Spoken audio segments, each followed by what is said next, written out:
नमस्कार, विचार मंथन में आपका स्वागत है। देश का बजट आया, इसके दो पक्ष होते हैं। एक पक्ष होता है आर्थिक और दूसरा पक्ष होता है राजनीतिक। हालांकि जब बजट को बाह्य रूप से देखा जाए तो ऐसा लगता है कि राजनीति कम, दूरगामी दृष्टि ज्यादा। पहले बजट आते थे, एक साल का लेखा जोखा होता था, आय व्यय होता था और उसके साथ में विकास की एक राह दिखाई जाती थी, राहत की राह दिखाई जाती थी, सौगातें बांटी जाती थी। लेकिन अगर इस बजट को देखें तो ऐसा कुछ दिखता नहीं। लेकिन प्रधानमंत्री ने जिस तरीके से कल और आज जनता को ये मैसेज देने की कोशिश की और वो मैसेज बहुत दूर तक गया है कि ये बजट गरीब, मध्यम वर्ग, युवाओं में नया चेतना का संचार करेगा। और उसके उन्होंने कई कारण बताए और फोकस किया किसानों पर। खेती को आधुनिक बनाएंगे, आधुनिक बनाएंगे, नई टेक्नोलॉजी युक्त कर देंगे, डिजिटल का जमाना आ जाएगा। बहुत बातें की प्रधानमंत्री ने। तो लोगों ने कहा कि ये जो कुछ भी हो रहा है इसमें भी एक अच्छी खासी राजनीति है। 5 राज्यों में चुनाव होने जा रहे हैं और वहां पर किसान आंदोलन एक मुख्य मुद्दा बना हुआ है, जिसको झकझोरने के लिए प्रधानमंत्री ने छोटे किसानों की चिंता की है। हालांकि किसान नेताओं के जो रिएक्शन आए हैं, ऐसा लगता है कि अभी वो संतुष्ट नहीं है। एक ही मांग लेकर पड़े हुए हैं, एमएसपी की गारंटी दो तभी लाभ होगा। उम्मीद ये भी की जा रही है 5 तारीख को बीजेपी का संकल्प पत्र आएगा, उसमें भी किसानों के लिए बड़े वायदे होंगे। आज हम इसी पर चर्चा करेंगे और ये जानने का प्रयास करेंगे कि चुनावी माहौल में जो ये बजट आया है, क्या इसका चुनाव पर असर दिखेगा और दिखेगा तो कहां तक दिखेगा। और इस चर्चा में भाग लेने के लिए हमारे साथ 3 मेहमान जुड़ गए हैं। हम आपको परिचय करा दें। हमारे साथ हैं भारतीय जनता पार्टी से दिनेश शुक्ल जी। आज एक नए चेहरे के रूप में मैंने आपके सामने प्रस्तुत किया है। मैंने इसके पहले एक कानूनविद के रूप में, जानकार के रूप में प्रस्तुत किया, लेकिन आज मैंने उनको भाजपा के प्रतिनिधि के रूप में प्रस्तुत किया है। मैं आपका बहुत बहुत अभिनंदन करता हूं। अभिनंदन करता हूं सुरेश गुप्ता जी का भी, जो लगातार लगे रहते हैं, सियासी हलचल में रहते हैं। और इस समय थोड़ी बल्ले बल्ले है कि सपा और रालोद का जब से गठबंधन हो गया है तो इनमें भी एक नई ऊर्जा आ गई है। तो मैं सुरेश जी आपका भी अभिनंदन करता हूं और अभिनंदन करता हूं अतर नईम जी का भी कि अतर जी एक चिंतक है, विचारक है और एक अच्छे मध्यमार्गी होकर के अपने विचारों को व्यक्त करते हैं। मैं आपका भी बहुत बहुत अभिनंदन करता हूं। सबसे पहले शुक्ला जी, ये जो बजट आ गया है इसमें ध्वनित किया जा रहा है गरीब, मध्यम वर्ग और साथ में ये भी कहा जा रहा है कि युवाओं को बहुत बड़ी राहत मिलेगी। क्या ये सब जो ये 5 राज्यों को चुनाव है इस पे असर डालेगा? देखिए वर्मा जी, जो राजनीतिक दल सरकार में होता है, सत्ता में होता है और वही बजट प्रस्तुत करता है, स्वाभाविक है कि वो अपनी राजनीति को ध्यान में रख करके भी बजट को प्रस्तुत करता है और करना चाहिए। आज अवसर मिला है तो क्यों ना करें।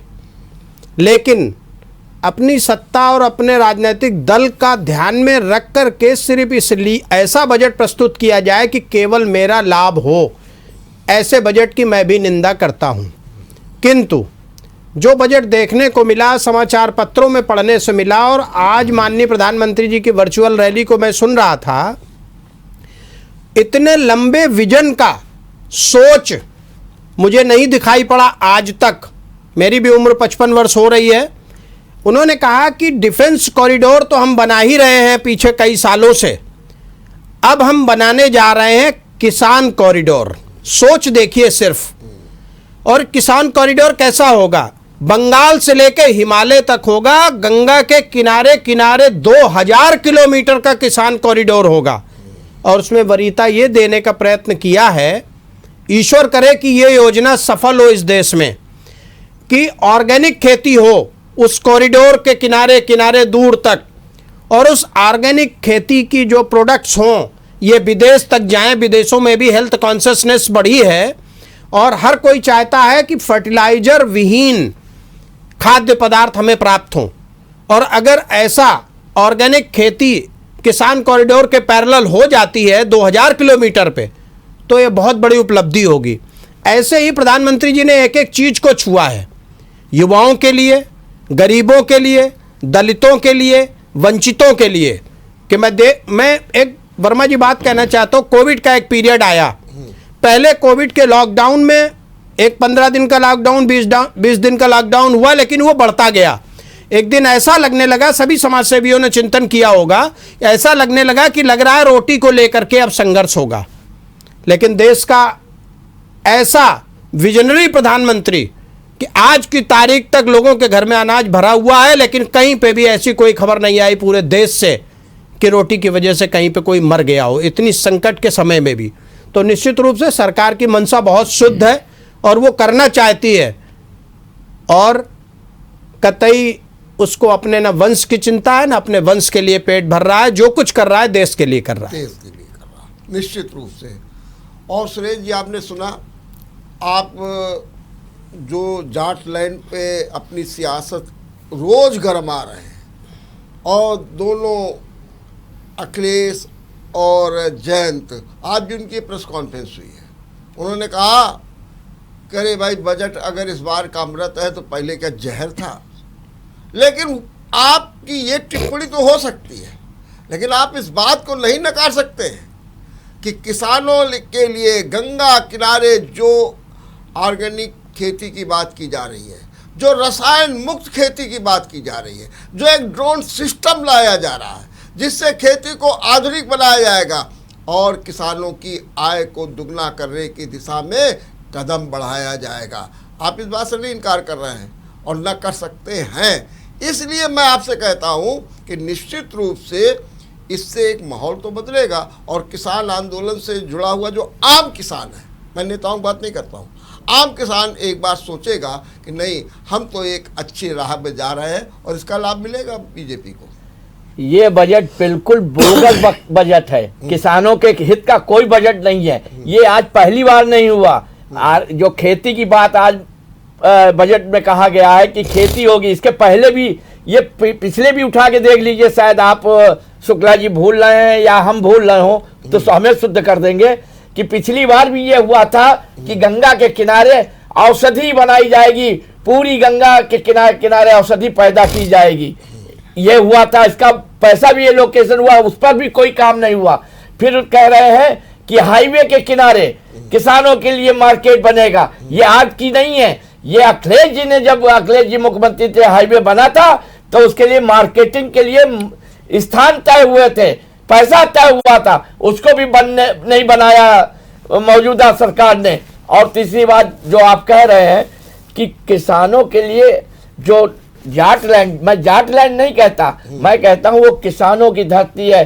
अब जैसे शुक्ला जी ने कहा कि आज भी अन्न भरा है, तो जो जिसके कारण भरा है उसका तो अपमान किया। वो महीनों सालों बैठा रहा बॉर्डर पर, प्रधानमंत्री या किसी मंत्री को ये नहीं हुआ कि वो जाकर बॉर्डर में उन किसानों की बातें सुनता और उनसे जाकर उनकी बात को मानने का काम करता। जब चुनाव आ गया तो 3 कानून वापस ले लिए। इससे सिद्ध होता है कि सरकार डर गई, और जो डर जाता है वो मर जाता है। ठीक बात है।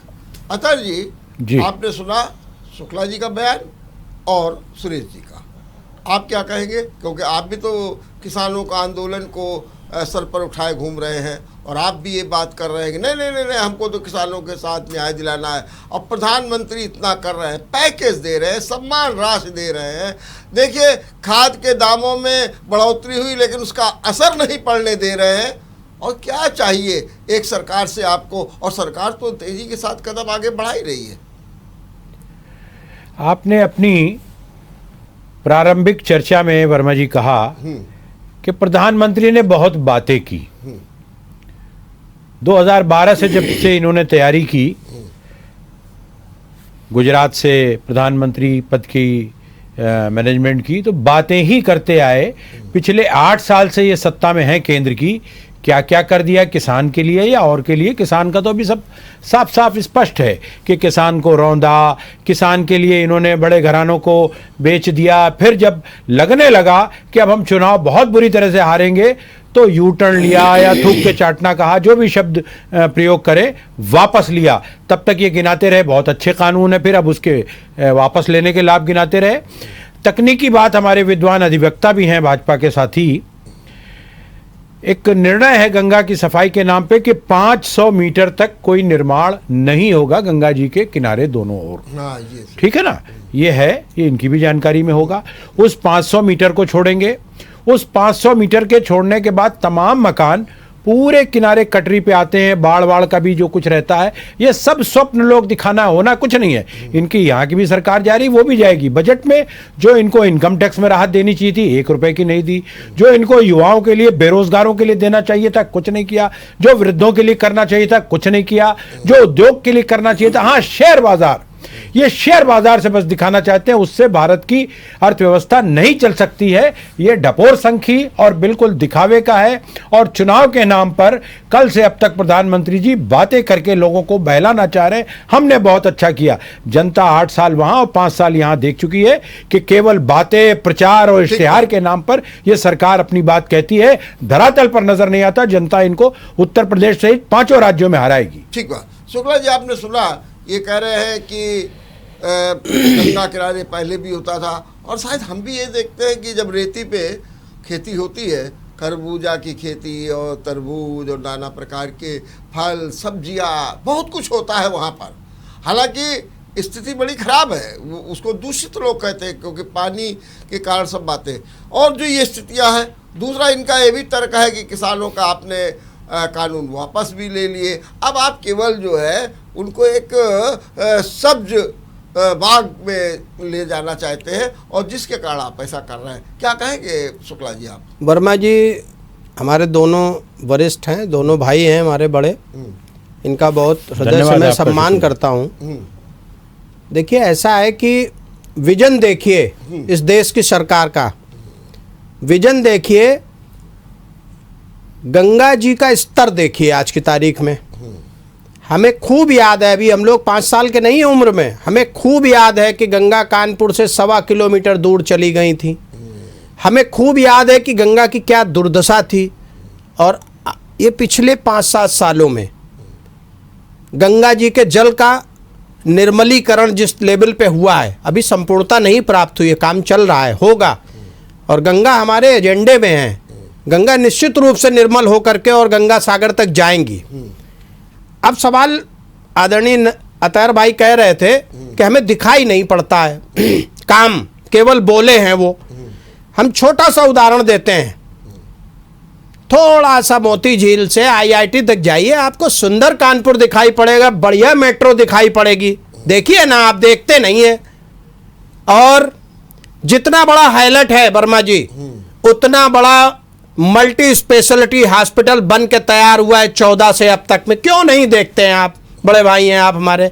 और अगर आप नहीं गए देखने, हम आपको ले चलेंगे, आपके श्रवण कुमार की तरह अपने कंधे पे बैठा के हम आपको दिखाएंगे कि निश्चित रूप से इन 5-7 सालों में काम हुआ है। और मैं वर्मा जी एक बड़ी बात कहना चाहता हूं, बजट से हट गई थोड़ी सी बात, लेकिन चूंकि बड़े भाई ने एक प्रश्न रखा, 2014 से पहले 3 मुद्दे थे, बिजली, पानी, सड़क। ये आखिर खत्म क्यों हुए? आपकी पार्टी ही नहीं उठा रही है, आपके एजेंडे मैनिफेस्टो में नहीं है बिजली, पानी, सड़क। खत्म कैसे हो गए? ये मुद्दे नहीं है। नारा लेके निकलते थे, जो पानी ना दे सके वो सरकार निकम्मी है, आज नहीं है। क्यों? मुझे तो नहीं याद है, वर्मा जी आपको याद हो तो। हमने मालूम है कि कब से पानी नहीं डाला इन्वर्टर में। 2014 में मुरली मनोहर जी यहाँ पे सांसद बने थे, तब से आज तक कानपुर की बिजली का स्तर देखिए ना।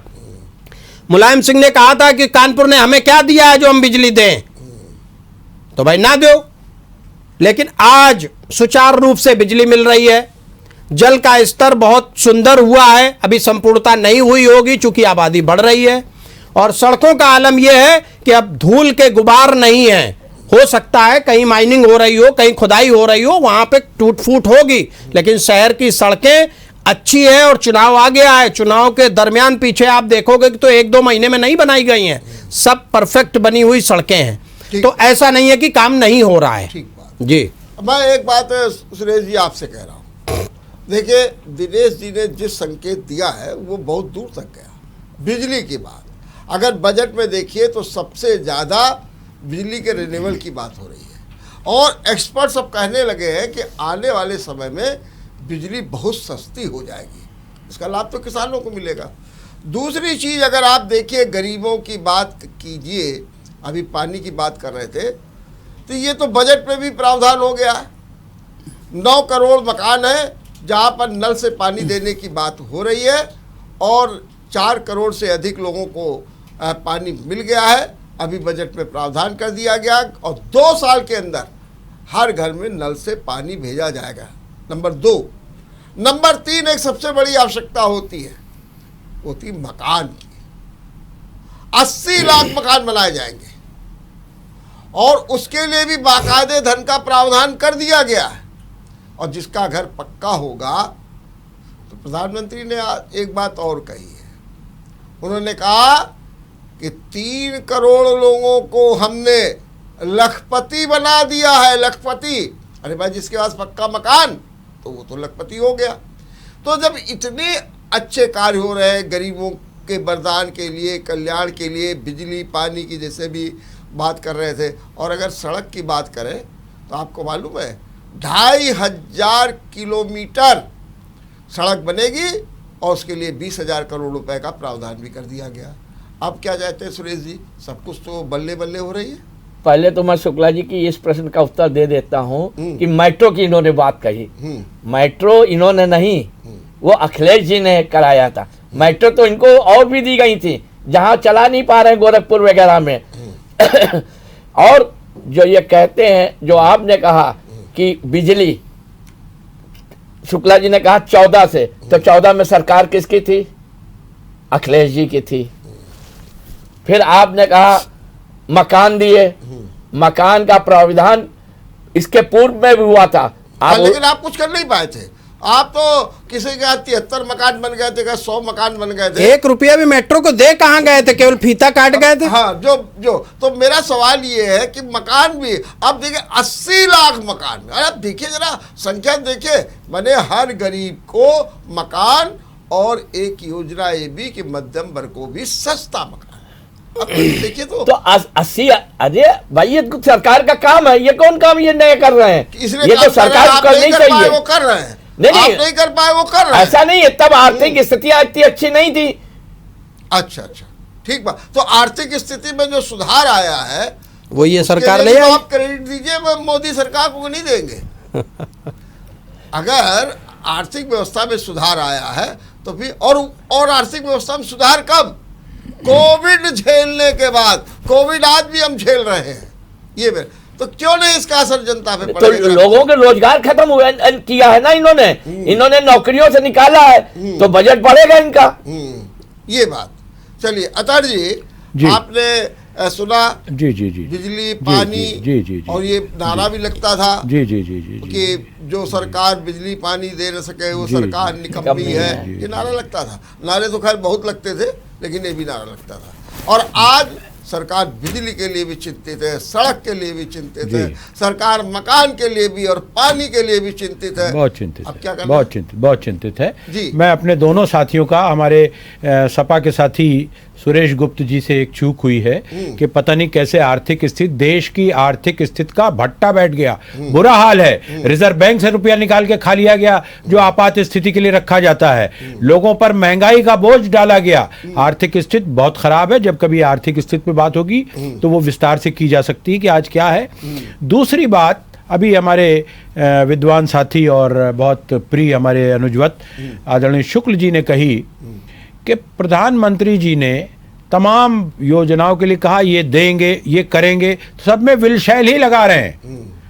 जब से इनका प्रधानमंत्री बनने का अभियान आया, किया क्या, दिया क्या लोगों को? वो जो बाथरूम शौचालय के नाम पे उसकी स्थिति क्या है, ये तो मीडिया को दिखाना चाहिए।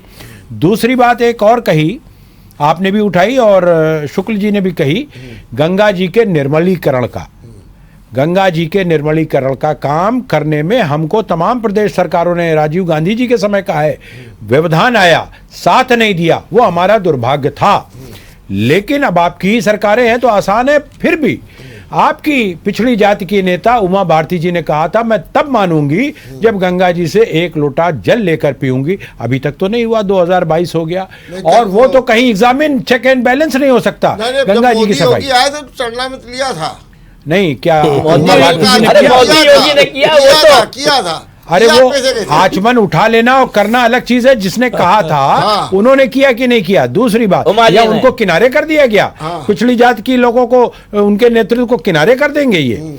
दूसरी बात, बजट पर जो जनता को आशा थी, जब शादी ब्याह में मान्य को व्यवहार नहीं मिलता तो बाकी कब मिलता है? लोगों को इस पे आशा थी, इसमें ठेंगा दिखा दिया, तो आगे क्या करेंगे? ये विल शैल, ये करेंगे, ये करेंगे, स्वप्न लोक में तुमको ले जाएंगे। इनका बिल्कुल वो है, चल चल चमेली तुझे बाग में मेवा खिलाऊंगा, तुझे झूला झुलाऊंगा। ना बाग में मेवा खिलाएंगे ना झूला झुलाएंगे, मूर्ख बनाते। वोट लेना है। फिर ये सरकार अगर बाई द वे जो बन भी नहीं रही है, इनकी सीटें आधे से कम हो रही हैं, अगर किसी तरह से तोड़ फोड़, खरीद बेच, ये वो करके बना ली तो जनता को ठगेंगे, अत्याचार करेंगे, जनता की कमर पर ये प्रहार करते आए। लोगों को आज आजीविका चलाना कठिन हो गया है, लोगों के घर का बजट बिगड़ गया है। 1000 रुपए का गैस का सिलेंडर कर दिया, पेट्रोल और डीजल के दाम 600 रुपए कर दिए। एक बात लोग कहते हैं कि चुनाव में कानून व्यवस्था की बात होती है, गर्मी सर्दी की बात होती है, चर्बी की बात होती है, तमंचा की बात होती है, दंगा की बात हो, सब कुछ बातें होती जी। क्या कारण है कि बीजेपी बेरोजगारी, महंगाई, इस पर नहीं बोलती है? ये एक बड़े मुद्दे हैं और इस बात को लेकर के लगातार बीजेपी को घेरा जाता है और ये कहा जाता है कि नहीं, बीजेपी जरा बच के निकल जाती है।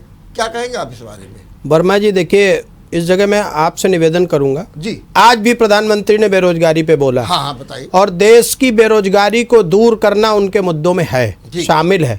उत्तर प्रदेश की स्थिति समझिए, रोजगार कहां से जनरेट होगा? जब यहाँ पे इन्वेस्टर आए, इंडस्ट्री लगाए। एक तो कई दलों ने लगी आपके समय में आए तो थे नहीं, इतनी बड़ी समिट हुई थी, सुनिए, इतनी बड़ी समिट हुई थी, सुने, 0 रुपया आया। पूरे फंड से मैं बता रहा हूँ, दिखावा किया था, प्रचार किया था, वो फर्जी था और उसमें ये दावा किया गया था इतने 1000 करोड़ का निवेश होगा। सारे दावे इनके हवाई होते हैं। देखिए, दोनों हमारे बड़े भाई, हमने पहले ही कहा, आपका स्वागत है। हम पूरा प्रयत्न करेंगे कि आपके बीच में हम कभी बोलेंगे ही नहीं। ये हम वकालत में यही सीखे हैं कि सामने वाले की पूरी सुननी है और डिस्टर्ब नहीं करना है। तो हम आशा भी करेंगे कि ना करें। हम अपनी बात कह रहे हैं और आपका सम्मान तो जीवन भर करना है। हम लोग को भी नीचे उतर के बड़े छोटे भाई होना है। ठीक बात, बहुत अच्छी बात। मेरा आग्रह है कि रोजगार जनरेट कहाँ से होगा? इन्वेस्टर आए हैं, इन्वेस्टर ने पैसे लगाने की बातें की हैं, हमारे MOU साइन हुए हैं और बड़ी यूनिट्स लगाने के लिए 2-4 साल कुछ नहीं होता है। भारत की राजनीति में ऐसे नेता भी पैदा हुए जिन्होंने कानपुर से उसका औद्योगिक स्वरूप छीना, समाप्त किया अपनी राजनीति में। आज की तारीख में अब अपराध पे संयम हुआ है, इन्वेस्टर स्वतंत्र हुआ है उत्तर प्रदेश में आने के लिए और अब उसने अपना इंटरेस्ट दिखाया है। निश्चित रूप से बड़ी यूनिट लगेंगी। और आज समय किस चीज का चल रहा है वर्मा जी? अब मील नहीं लगनी कि काटन बनना है और सुबह घंटी बजी और मजदूर निकल पड़ा टिफिन लेके। अब तो इंफॉर्मेशन टेक्नोलॉजी पे आईटी सेक्टर कहीं ना कहीं पे उत्तर प्रदेश में स्थापित होने वाला है। डिफेंस कॉरिडोर स्थापित होने वाला है। किसानों की व्यवस्थाएं होने वाली हैं। आर्थिक स्थिति मजबूत की जाएगी। निश्चित रूप से डिजिटल करेंसी का समय आ रहा है। आप देखेंगे कि जो हमारे बच्चे हमें छोड़ करके बेंगलोर, नोएडा, दिल्ली और गुड़गांव चले जाते हैं, इनको उत्तर प्रदेश में अवसर मिलेगा। और मैं तो आप सबसे आग्रह करता हूं कि जब कभी ऐसे सकारात्मक कार्य हों तो उनमें सब लोग हाथ मिलाइए। राजनीतिक विरोध जहां करना होगा सब लोग करिए, लेकिन सकारात्मक कार्य में हर किसी को चाहिए कि उसमें सहयोग करना चाहिए। निश्चित रोजगार बहुत डेवलप होगा। और बाबा जी की इस बात की मैं सराहना करता हूं, जिनका नाम योगी आदित्यनाथ है, कि अपराध पे निश्चित रूप से उन्होंने संयम किया है। अपराध कंट्रोल है। चेन स्नेचिंग बहुत % डाउन हुआ, पर्स स्नेचिंग डाउन हुई, बेवजह की गुंडागिरी डाउन हुई, किसी के भी टीप मार के भाग जाना, मोटरसाइकिल से स्टंट किया, बाबा जी मर गए बुजुर्ग, इससे बचाया है। निश्चित रूप से अपराध और अपराधियों पे अंकुश लगा है। यह सम्मान का विषय। उत्तर प्रदेश अपने पुराने स्वरूप को वापस प्राप्त हो रहा है। बहुत अच्छी बात। डॉक्टर साहब, मेरा एक विनम्र निवेदन है। हाँ, बिल्कुल बिल्कुल। ये बिल्कुल आप आंकड़े, हम लोग कानपुर में ही रहते हैं। हाँ, अब आंकड़े उठा के एसएसपी ऑफिस या कहीं के देख लीजिए। मैं पूरे प्रदेश की बात मैं नहीं कह रहा, मैं कानपुर सिर्फ देख लीजिए जहां हम लोग हैं। कानपुर में कम हुआ हो अपराध तो मैं मानू। हत्याएं, अरे इनके यहाँ तो कानून व्यवस्था तो ऐसी रही कि रात को जला दिया और उस लड़की को। उन्नाव जिले में क्या अपराधों की कमी नहीं है? इनके यहाँ अपराधी कम नहीं है। कहते हैं ये एक जाति विशेष के लोग अपराधी, उनको बचाया जाता है। ये सबसे बड़ा दुर्भाग्य। जात के आधार पर जब मुख्यमंत्री काम करे, ये दुर्भाग्य की बात है। नहीं, ये तो आरोप है आपका। ठीक, आपकी बात हो गई। आचार्य जी, आप पहले कुछ कहना करें? हाँ, इस पे मैं आदरणीय शुक्ल जी जो विद्वान अधिवक्ता भी हैं जी, जब आप मुकदमे लिखने के लिए रुकवा देते हैं, ये सच्चाई है, आप रोज अनुभव करते हैं, रुकवा दें। और अगर ये चेन स्नेचिंग और पर्स स्नेचिंग आदि को पुलिस का थानेदार या सिपाही ये कहे कि नहीं ये खोया हुआ तो लिख जाएगा, वो भी ऑनलाइन लिखवा दो, चले जाओ, ऑनलाइन वाला भी बंद हो गया है, तो मुकदमों का दर कम हो जाता जो आप दिखाना चाहते हैं।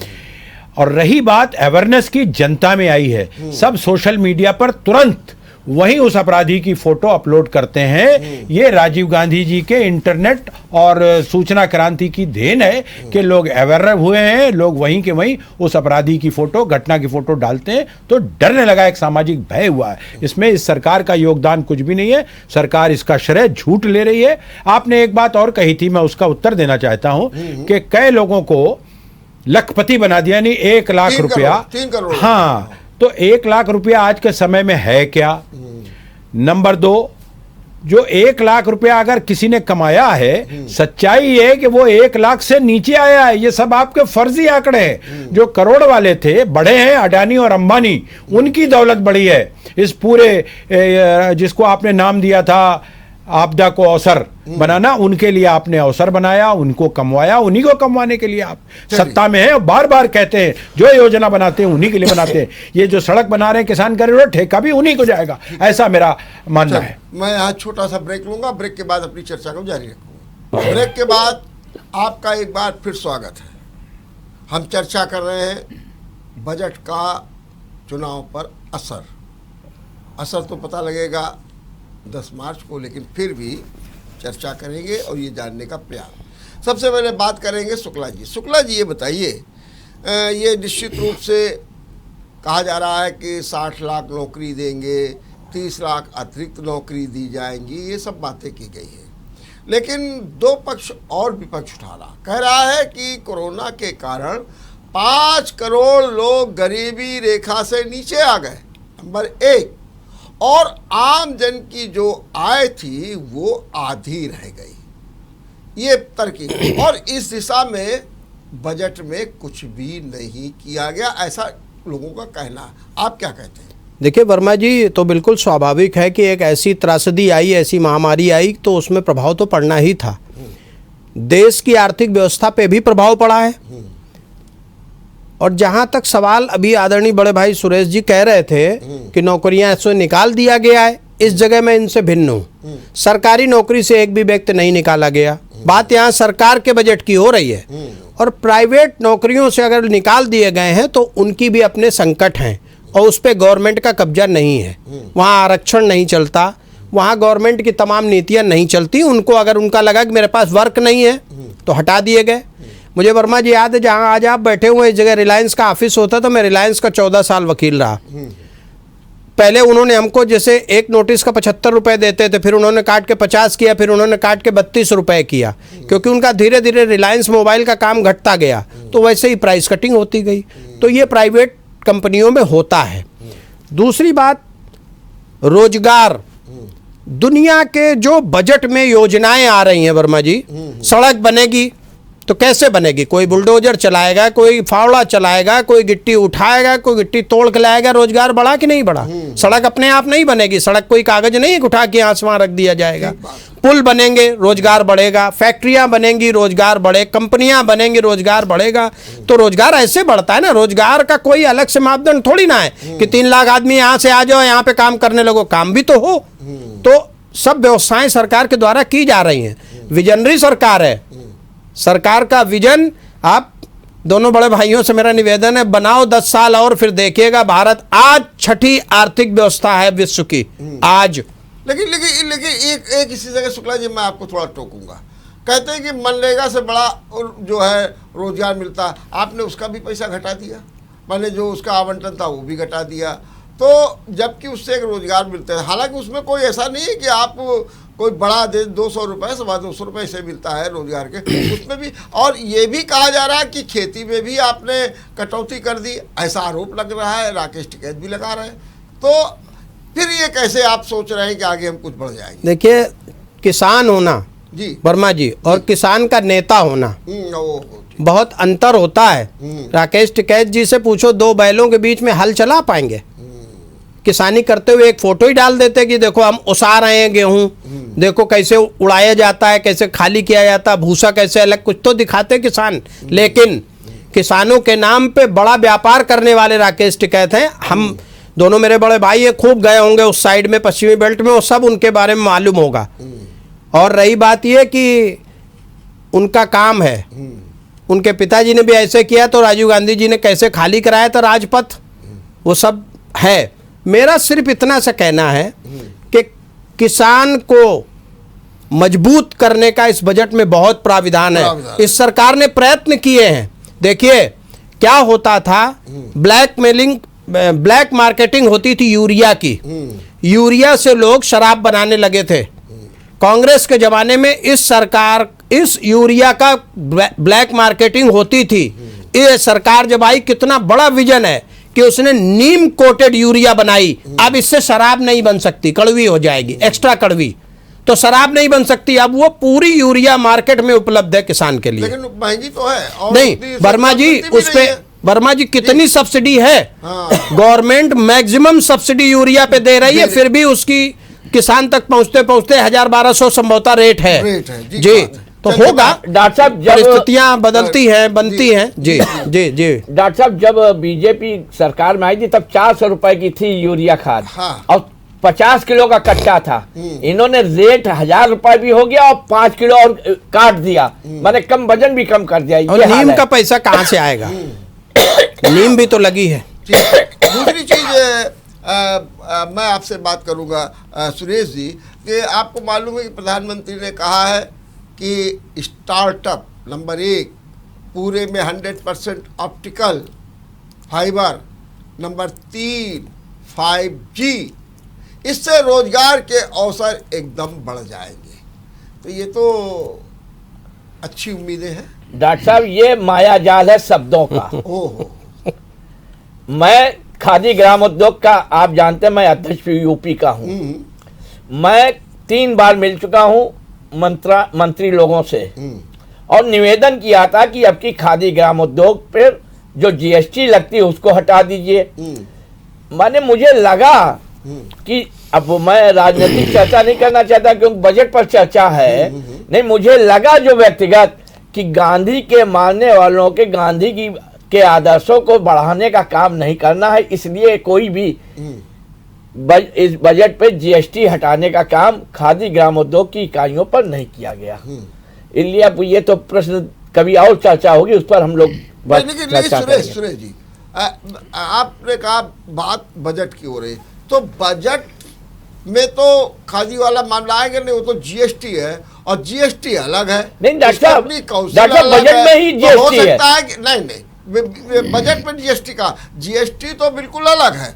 जो काम करती है सरकार वो सीमा शुल्क, आय शुल्क में करती, जैसे कि आपने देखा कपड़ा, चमड़ा और हीरे जो नकली होते हैं उनके वो दाम सस्ते हो गए, ये सब कुछ हुआ क्योंकि सीमा शुल्क और वो। लेकिन जीएसटी जो है उसमें आपका मुद्दा आता है, तो जीएसटी काउंसिल में होगी तो विचार कर लिया जाएगा। इसको आप बजट से कैसे जोड़ रहे हैं? नहीं, कईयों चीजों में उस पर चर्चा की है इन्होंने पार्लियामेंट में। मैं कल सुन रहा था, कल चर्चा की है इन्होंने। वो सीमा शुल्क, आयात शुल्क, लेकिन जहां पर जीएसटी का मामला होता है वो जीएसटी का मामला किसी भी तरीके से बजट में नहीं होता। खैर, चर्चा आगे हम लोग जारी रखेंगे।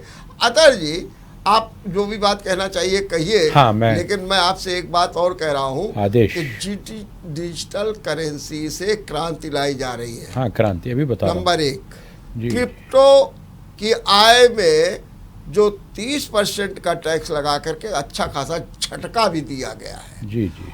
और अब माना ये जा रहा है कि इससे भी नए अवसर पैदा होंगे। क्या कहना है आपको?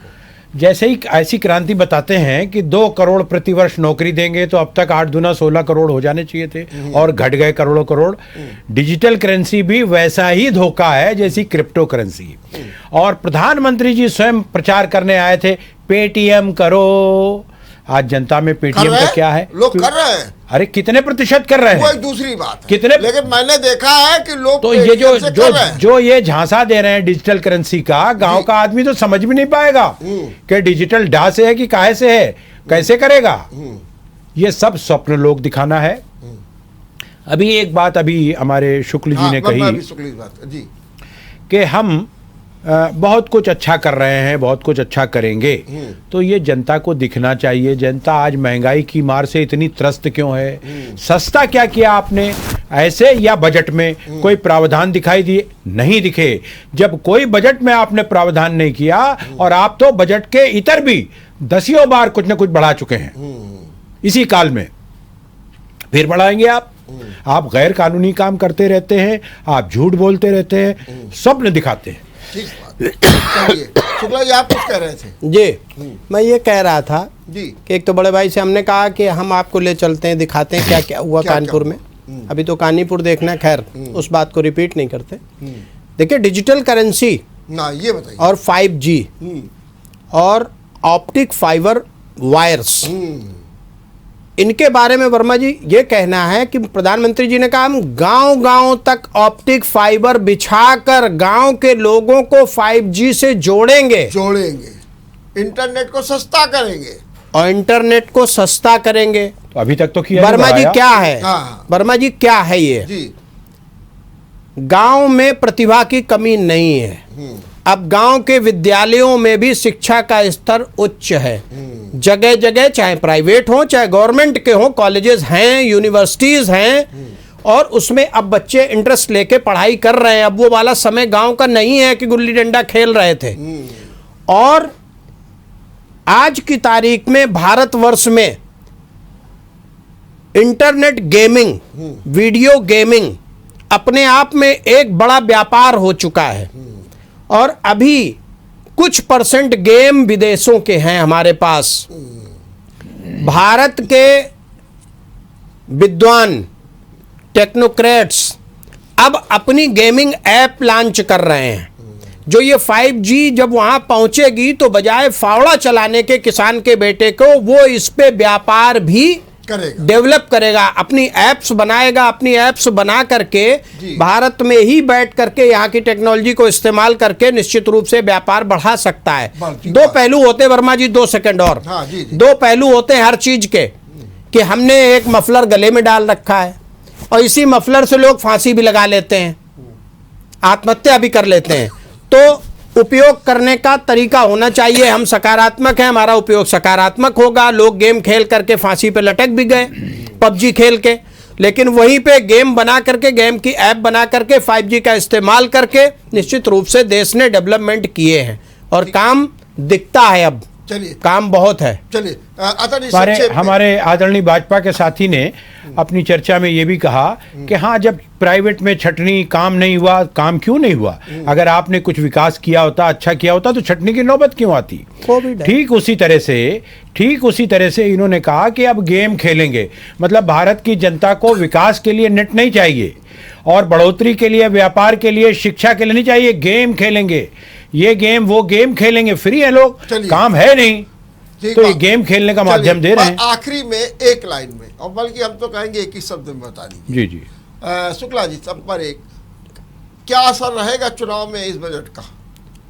चुनाव तो 300 पार भाजपा जीतने जा रही है, हो गई। मैंने इसका चुनाव में असर भी दिखेगा बजट का? क्यों नहीं दिखाई देगा? ठीक बात। सुरेश जी, आप बोलिए। बीजेपी हारेगी और सपा गठबंधन जीतेगा। बजट का कुछ असर दिखेगा कि नहीं दिखेगा? इन्होंने प्रयास किया, मगर लोग समझ रहे हैं कि ये फर्जा और छलावा है। चलिए, अतः जी आप बोलिए। बजट सहित इनके सारे उठाए गए कदमों से जनता रुष्ट है, इन्हें हराएगी और शायद 100 से 150 के बीच रह जाएंगे। चलिए, बहुत बहुत धन्यवाद, बहुत बहुत धन्यवाद शुक्ला जी आपको भी, और सुरेश जी आपको भी, अतर जी आपको बहुत अच्छे धन्यवाद, आपका बहुत धन्यवाद, बहुत धन्यवाद। आप निर्णय देखिएगा 10 मार्च को और देखते रहिए विचार मंथन। नमस्कार। अगर आपको हमारा वीडियो पसंद आया हो तो हमें लाइक करें, सब्सक्राइब करें और ज्यादा से ज्यादा शेयर करें, और हाँ, बेल आइकॉन दबाना ना भूलें ताकि हर खबर का अपडेट आप तक पहुंचे तुरंत। आप हमें इंस्टा, ट्विटर और फेसबुक पर भी फॉलो कर सकते हैं। हमारी आईडी है @JMT News Flash।